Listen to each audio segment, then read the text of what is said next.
Stories of marketing in touch with positive people.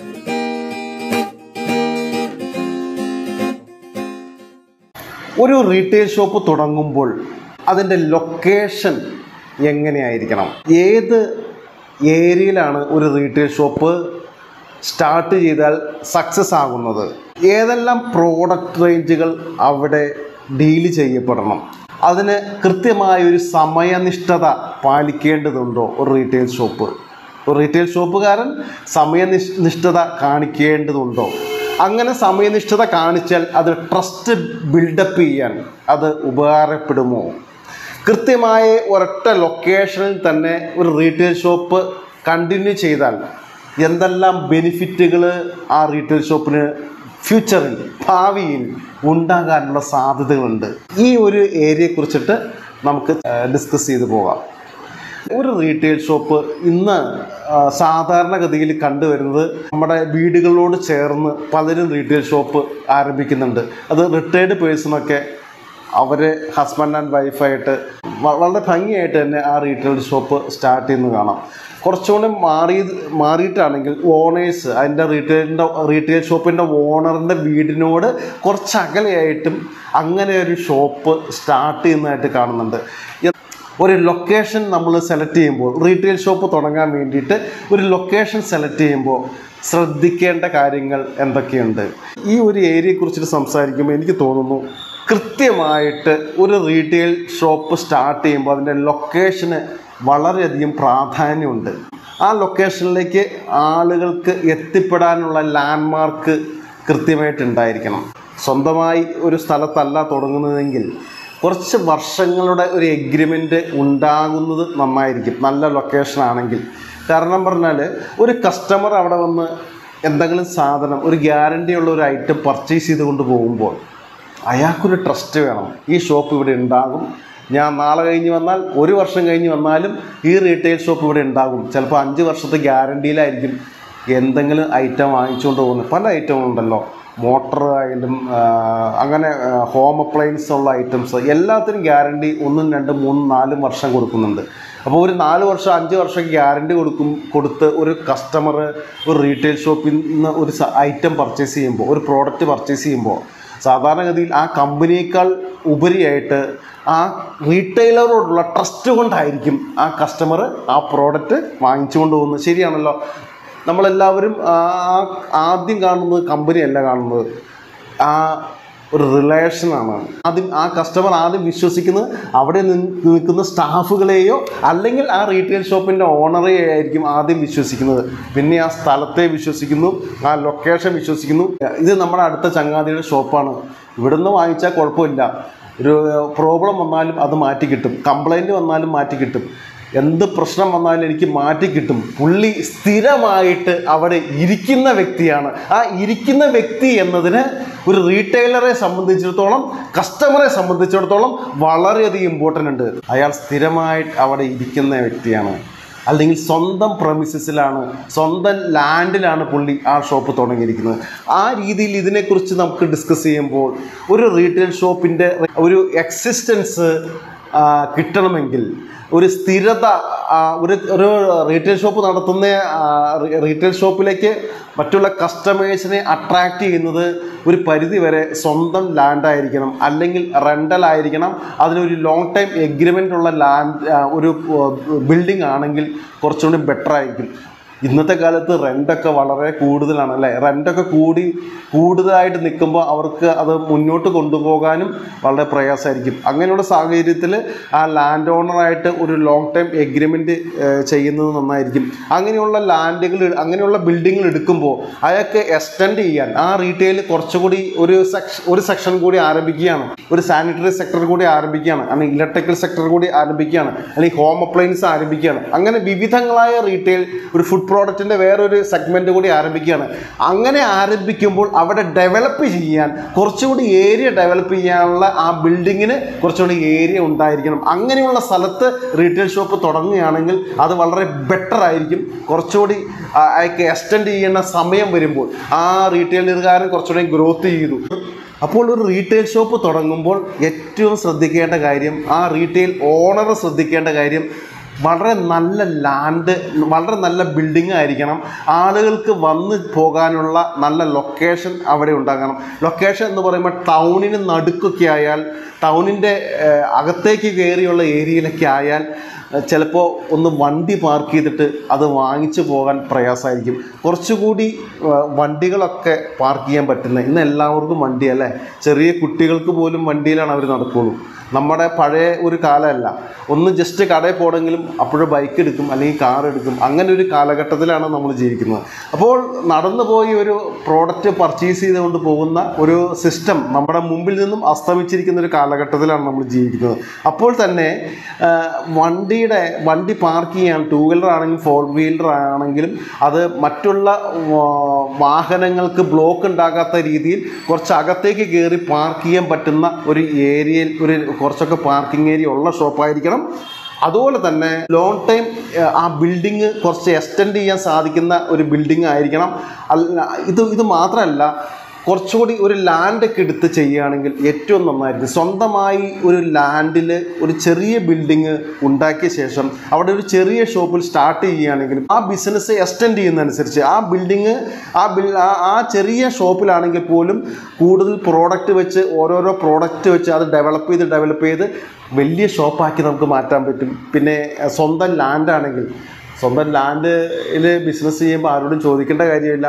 നാളെ കഴിഞ്ഞ് rent കൂടി ഇവിടെ നിന്ന് ഇറങ്ങണം, നമുക്ക് ചെയ്യാൻ പറ്റില്ല, 50,000 രൂപ റെൻറ്റ് വന്നു, അയാൾ ലാൻഡ് ഓണർ കാണുകയാണ്, ഇവന് നല്ല കച്ചവടമുണ്ട്, അപ്പോൾ കുറച്ചുകൂടെ അങ്ങ് റേറ്റ് കൂട്ടി വയ്ക്കാം.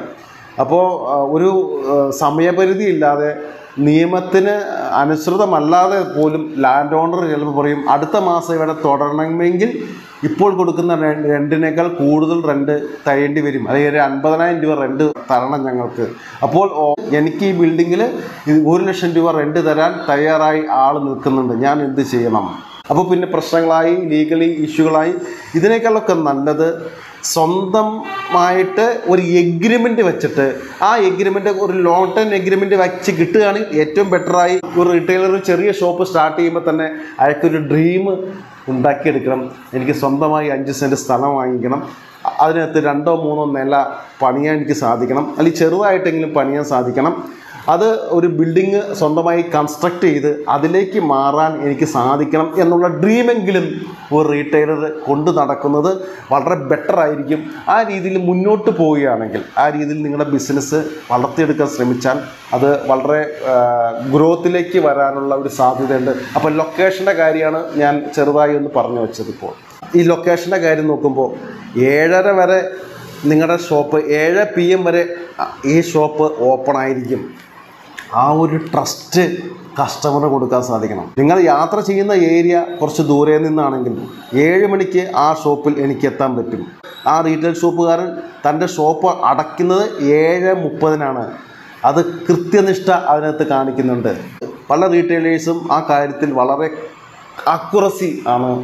അവർ പറയുന്ന സമയം അവർ പാലിക്കുന്നവരാണ്. എപ്പോൾ ഷോപ്പ് ഓപ്പൺ ചെയ്യും? രാവിലെ 7:30-ക്ക് 7:30 AM ഷോപ്പ് ഓപ്പൺ ചെയ്യും. വൈകുന്നേരം 7:30 PM വരെ ഷോപ്പ് ഉണ്ടായിരിക്കും. ഇത് വിചാരിച്ച് ഒരു കസ്റ്റമർ പർച്ചേസ് ചെയ്യാൻ ദൂരെ ട്രാവൽ ചെയ്ത് വരികയാണെങ്കിൽ കൃത്യം ഒരു 7:15 ആ ഷോപ്പിലേക്ക് എത്തുമ്പോൾ, ആ ഷോപ്പ് ഓപ്പൺ ചെയ്ത് വയ്ക്കുമ്പോൾ ആ കസ്റ്റമർ ഉണ്ടാകുന്ന സന്തോഷം അത് പറഞ്ഞറിയിക്കാൻ വയ്യാത്തതാണ്. അവിടെ ഒരു ട്രസ്റ്റ് ബിൽഡപ്പ് ചെയ്യാണ്. ആ സമയം ആ ഷോപ്പ് 7 മണിക്ക് അടച്ചു പോയിട്ടുണ്ടെങ്കിൽ ഇതെന്ത് പരിപാടിയാണ്, പുള്ളി എല്ലാ ദിവസവും 7:30-ക്കാണല്ലോ അടയ്ക്കാറ്, ഇതെന്താ 7 മണിക്ക് അടച്ചത്? അപ്പോൾ ഒരു പ്രയാസം അവിടെ നേരിടും. അപ്പോൾ ആ ഒരു വിശ്വാസത, ഒരു ട്രസ്റ്റബിലിറ്റി, ആ ഷോപ്പിലുള്ള ഒരു ട്രസ്റ്റബിലിറ്റി തന്നെയാണ് ആ ഷോപ്പ് പെട്ടെന്ന് എന്താണ് അടച്ചു പോകാനുള്ള കാരണം. എന്തെങ്കിലും വ്യക്തിപരമായ റീസൺ കാണുമായിരിക്കും. എങ്കിൽ പോലും റെഗുലർലി, ഒരു ദിവസത്തെ കാര്യമല്ല, റെഗുലർലി ഒരു ഓപ്പൺ ചെയ്യുന്ന സമയത്തിൽ ഒരു കൃത്യനിഷ്ഠത ഉണ്ടായിരിക്കണം. ക്ലോസ് ചെയ്യുന്ന സമയത്തിനും ഒരു കൃത്യനിഷ്ഠത ഉണ്ടായാൽ 7:30-ക്കുള്ളിൽ വന്നാൽ എനിക്ക് ആ പ്രോഡക്റ്റ് അവിടെ നിന്ന് വാങ്ങിക്കാൻ പറ്റും. അല്ലെങ്കിൽ രാവിലെ 7:30-ക്ക് എത്തിയാൽ എനിക്ക് ആ പ്രോഡക്റ്റ് അവിടെ നിന്നും വാങ്ങിച്ച ശേഷം എനിക്ക് ഓഫീസിലോട്ട് പോകാൻ പറ്റും. ആ ഒരു ട്രസ്റ്റ് ബിൽഡപ്പ് ചെയ്യാൻ, ആ രീതിയിലൊരു ട്രസ്റ്റ് ബിൽഡപ്പ് ചെയ്യാൻ ഓപ്പൺ ചെയ്യുന്ന സമയത്തിലും ക്ലോസ് ചെയ്യുന്ന സമയത്തിലും കൃത്യനിഷ്ഠത ഉണ്ടായിരിക്കുന്നത് ഏറ്റവും നല്ല ഒരു കാര്യമായിരിക്കും. അടുത്തൊരു കാര്യം പറയാനുള്ള, എല്ലാ കസ്റ്റമറെയും ആ റീറ്റെയിൽ ഷോപ്പിലേക്ക് ആകർഷിക്കാൻ കഴിയണം, എല്ലാവരെയും ഉൾക്കൊള്ളാൻ കഴിയണം. ഒരു റീറ്റെയിലർക്ക് എങ്ങനെയാണ് എല്ലാവരെയും ഉൾക്കൊള്ളാൻ സാധിക്കുന്നത്? എല്ലാ റേഞ്ചിലുള്ള പ്രോഡക്റ്റും ഏത് കസ്റ്റമർ ഒരു പ്രോഡക്റ്റ് ചോദിച്ച് വന്നാലും അത് എടുത്തു കൊടുക്കാൻ ഒരു റീറ്റെയിലർക്ക് സാധിച്ചിരിക്കണം. അങ്ങനെ സാധിക്കുന്നത് എപ്പോഴാണ്? എല്ലാ റേഞ്ചിലുള്ള പ്രോഡക്റ്റും അദ്ദേഹം ഡീൽ ചെയ്യാൻ തുടങ്ങുമ്പോൾ. പ്രീമിയം അല്ലാത്ത പ്രോഡക്റ്റും സാധാരണ ആളുകൾക്ക് വാങ്ങിച്ചു കൊണ്ടുപോകാൻ പറ്റുന്ന തരത്തിലുള്ള എക്കണോമിക്കൽ റേഞ്ചുള്ള പ്രോഡക്റ്റുകളും പ്രീമിയം റേഞ്ചുള്ള പ്രോഡക്റ്റുകളും മീഡിയം റേഞ്ചുള്ള പ്രോഡക്റ്റുകളും ഒരു റീറ്റെയിലർ എന്ന് പറഞ്ഞാൽ ആ നാട്ടിലെ ഒരു വിളക്ക് മരമായിട്ട് മാറണം, ആ നാട്ടിൽ പ്രകാശം പരത്തുന്ന ഒരു വ്യക്തിയായിട്ട് മാറണം. അദ്ദേഹം തുറന്നു വച്ചിരിക്കുന്ന പ്രോഡക്റ്റുകൾ എന്താണ്, അതുമായി ബന്ധപ്പെട്ട എല്ലാ പ്രോഡക്റ്റും എൻ്റെ ഷോപ്പിൽ കിട്ടും എന്നുള്ള ട്രസ്റ്റ് ബിൽഡപ്പ് ചെയ്യാൻ ഒരു റീറ്റെയിലർ ഷോപ്പുകാരന് സാധിച്ചിരിക്കണം. അങ്ങനെ സാധിച്ചാലുള്ള ഗുണം എന്താണ്? ഒരു കസ്റ്റമറും വേറൊരു ടൗണിലേക്കോ വേറൊരു ലൊക്കേഷനിലേക്കോ ആ സ്പെസിഫിക്കായ പ്രോഡക്റ്റ് തേടി പോകില്ല. അവരിൽ തന്നെ ഒരു ട്രസ്റ്റ് ബിൽഡപ്പ് ചെയ്യും. ആ എക്സ് ആൻഡ് വൈ ആ ഷോപ്പിലേക്ക് ചെന്നാൽ അവിടെ എല്ലാം കിട്ടും, ഏത് റേഞ്ചിലുള്ള പ്രോഡക്റ്റും കിട്ടും, ബ്രാൻഡഡ് പ്രോഡക്റ്റും കിട്ടും, ബ്രാൻഡ് അല്ലാത്ത പ്രോഡക്റ്റും കിട്ടും. ശരിക്കും ഒരു റീറ്റെയിലർ ജനമനസ്സുകളിൽ സ്ഥാനം ഒരു റീറ്റെയിലർക്ക് കിട്ടുന്നത് എങ്ങനെയാണ്? എല്ലാ തരത്തിലുള്ള പ്രോഡക്റ്റും ഡീൽ ചെയ്ത് ഒരു കസ്റ്റമർ റാപ്പോ ബിൽഡപ്പ് ചെയ്യാൻ ആ റീറ്റെയിലർക്ക് സാധിച്ചിരിക്കണം. അങ്ങനെ ഒരു കസ്റ്റമർ റാപ്പോ ബിൽഡപ്പ് ചെയ്യുമ്പോൾ തുടർച്ചയായിട്ട് ആ ഷോപ്പിലേക്ക് തന്നെ ആ കസ്റ്റമർ അടുത്ത പ്രോഡക്റ്റ് വാങ്ങിക്കാനും വരും. അവരെ കൃത്യമായിട്ട് ഫോളോ അപ്പ് ചെയ്യാനുള്ള ഒരു ഫോളോ അപ്പിംഗ് സിസ്റ്റം ഒരു റീറ്റെയിലർക്ക് ഉണ്ടായിരിക്കണം. അത് സ്റ്റാഫുകൾക്ക് അതിനകത്ത് ഏറ്റവും പ്രധാനപ്പെട്ട ഒരു റോളുണ്ട്. ഏതൊക്കെ കസ്റ്റമർ വാക്കിൻ ചെയ്യുന്നു ഒരു ഡയറിയിലായാലും അത് നോട്ട് ചെയ്ത് വെക്കണം. അല്ലെങ്കിൽ അതുമായി ബന്ധപ്പെട്ട് ഒരു ഗ്രൂപ്പ് നമുക്ക് ഉണ്ടാക്കാൻ പറ്റും, ഒരു വാട്സപ്പ് ഗ്രൂപ്പ് ഉണ്ടാക്കാൻ പറ്റും. അതുമായി ബന്ധപ്പെട്ട് ഒരു ഇൻസ്റ്റയിൽ ഒരു പേജസൊക്കെ സ്റ്റാർട്ട് ചെയ്യാം, ഫേസ്ബുക്ക് പേജ് സ്റ്റാർട്ട് ചെയ്യാം. പുതുതായിട്ട് ഏതൊക്കെ പ്രോഡക്റ്റുകൾ, ഏതൊക്കെ ബ്രാൻഡുകൾ, പുതിയ ബ്രാൻഡുകൾ വന്നിട്ടുണ്ട്, ആ വന്നിരിക്കുന്ന ബ്രാൻഡുകൾ ഏതൊക്കെ പ്രോഡക്റ്റ് ഇപ്പം ലഭ്യമാണ് എൻ്റെ ഷോപ്പിൽ, അത് ആ ഷോപ്പിൻ്റെ ഓണർക്കോ അവിടെയുള്ള സ്റ്റാഫുകൾക്കോ അത് സ്റ്റാറ്റസ് ആയിട്ട് ഇടാൻ പറ്റും. ഒരു പുതിയ ബ്രാൻഡഡ് പ്രോഡക്റ്റ് വന്നിട്ടുണ്ട്, അല്ലെങ്കിൽ ഒരു പുതിയ പ്രോഡക്റ്റ് വന്നിട്ടുണ്ട്, ഈ പ്രോഡക്റ്റിൻ്റെ സ്പെസിഫിക്കേഷൻ എന്ത്, ഇതിൻ്റെ ക്വാളിറ്റി എന്ത്, ഇത് എന്തിനാണ് യൂസ് ചെയ്യുന്നത്, ഇതിനെക്കുറിച്ച് കസ്റ്റമറെ അവയർനെസ് കൊടുക്കാൻ വേണ്ടിയിട്ട് ആ കസ്റ്റമേഴ്സിൻ്റെ ഡീറ്റെയിൽസ് കളക്ട് ചെയ്ത ശേഷം അവരുടെ ഒരു ഗ്രൂപ്പ് ഉണ്ടാക്കിയ ശേഷം അവരുടെ ചെറിയൊരു വീഡിയോ പോസ്റ്റ് ചെയ്യാം.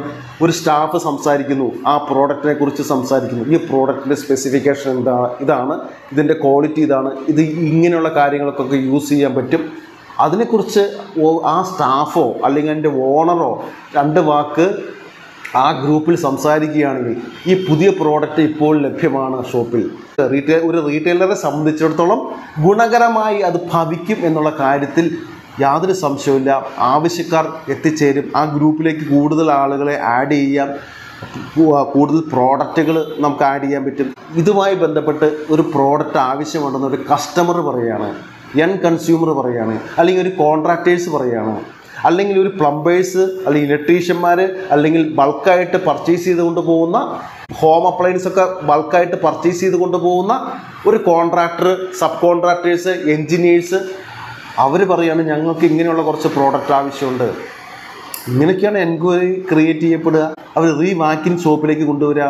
ഒരു കസ്റ്റമർ ഒരു പ്രോഡക്റ്റ് എടുത്ത് പർച്ചേസ് ചെയ്തുകൊണ്ട് പോയാൽ പിന്നെ അവരായിട്ടുള്ള റിലേഷൻ ഇല്ലാതിരിക്കരുത്. അവർ വീണ്ടും അടുത്ത ഒരു എൻക്വയറി അവർക്ക് വരും. ഒരു കസ്റ്റമർ ആണെങ്കിൽ എപ്പോഴും പ്രോഡക്റ്റുകൾ ആവശ്യം വരും അവരുടെ വീടുകളിലേക്ക്. ആ എൻക്വയറി നമ്മളിലേക്ക് തന്നെ കൊണ്ടുവരാൻ നമുക്ക് സാധിച്ചിരിക്കണം. അതാണ് നല്ലൊരു കസ്റ്റമർ റിലേഷൻ, കസ്റ്റമർ റാപ്പോ എന്ന് പറയുന്നത്. അത് ബിൽഡപ്പ് ചെയ്യാൻ സാധിച്ചിരിക്കണം. ഇന്ന് ഉള്ള സോഷ്യൽ മീഡിയ ആക്ടിവിറ്റി കൊണ്ടൊക്കെ അത് ഉറപ്പായിട്ട് സാധിക്കും. ഒരു പുതിയ ഷോപ്പ് ആരംഭിക്കുമ്പോൾ ലൊക്കേഷൻ വളരെ ആക്യുറേറ്റ് നല്ല ലൊക്കേഷനിൽ സ്റ്റാർട്ട് ചെയ്യാൻ പറ്റണം. അവർക്ക് വളരെ സിമ്പിളായിട്ട് അതിന് എത്തിപ്പെടാൻ സാധിക്കണം. നല്ലൊരു ലാൻഡ്മാർക്ക് ഐഡൻറ്റിഫൈ ചെയ്യാൻ പറ്റുന്ന, ഷോപ്പിനെ മനസ്സിലാക്കാൻ പറ്റുന്ന തരത്തിലുള്ള നല്ലൊരു ലാൻഡ്മാർക്ക് ഉണ്ടായിരിക്കണം. ടൈമിങ് കൃത്യമായിട്ട് പാലിക്കണം. എല്ലാ ഫുൾ റേഞ്ചുള്ള പ്രോഡക്റ്റ് മാക്സിമം അവിടെ വയ്ക്കാൻ ശ്രമിച്ചാൽ അത് ബെറ്റർ ആയിരിക്കും. വരുന്ന ചാപ്റ്ററിൽ റീറ്റെയിൽ മാർക്കറ്റിങ്ങിൻ്റെ വൈവിധ്യമായ ഒരു ഏരിയയുമായിട്ട് നമുക്ക് വീണ്ടും കാണാം. All the best.